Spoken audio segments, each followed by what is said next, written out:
স্ত্রী সেটা ভোগ করুক, সেটা আমি চাই না। আল্লাহ সামান্যটুকু দিয়েছে, অনেক ভালো রেখেছেন। সমাজকে ভালো করতে হলে ঐক্যবদ্ধ হয়ে কাজ করতে হবে। আজকে মহিলা মা বোনদেরা এখন রয়েছেন, এদেশের অর্ধেক এর বেশি হলো নারী। এই নারীরাই এবং এই পুরুষ আমরা ঐক্যবদ্ধভাবে সমাজটা করতে হবে। এসএমএস দিচ্ছেন, ভাই আপনি যেই বক্তব্য দেন সমস্যা আছে। আমি কিসের সমস্যা?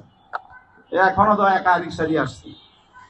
সমস্যার কোনো কিছু নাই। হায়াত মৌত রিজিকের মালিক আল্লাহ, মনে রাখতে হবে। আমি অন্যায়ের বিরুদ্ধে কথা বলছি, সত্যের পক্ষে কথা বলছি। আমার যদি কিছু হয় আমি মনে করি এটা আমার শহীদই মৃত্যু হবে।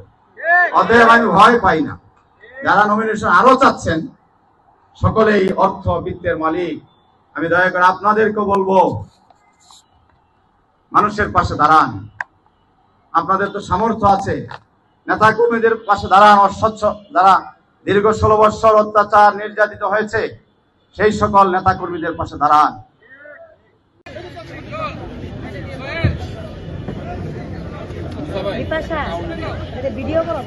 অভিনন্দন জানাই। একটি নতুন বাংলাদেশ আমরা নির্মাণ করব।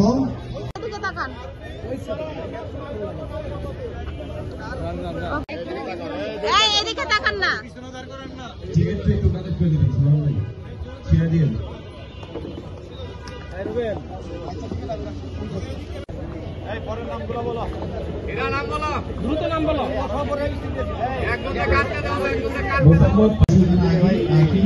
আপনারা এখানে অনেকেই নেতৃবৃন্দ, সহসভাপতি আনোয়ার হোসেন আরো উপস্থিত আছেন, অত্র ওয়ার্ড পারভিন আক্তার সহ জ্যোতি আমি নাম একটু পরে বলছি, মোহাম্মদ তানভীর ব্যাপারী, মোহাম্মদ তানভীর, জনাব মেহেদী হাসান, নেতা মোহাম্মদ আউয়াল ভাই, বিএনপি সভাপতি রফিকুল ইসলাম। দিন উপলক্ষে যথাযথ পদক্ষেপ বিএনপির অন্যতম যুগ্ম আহ্বায়ক সোলেমান, অন্যতম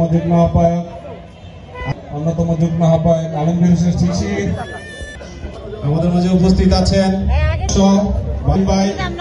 অন্যতম সদস্য আমিন হোসেন থানা বিএনপির সাবেক যুগ্ম আহ্বায়ক মাঝে উপস্থিত হয়েছেন।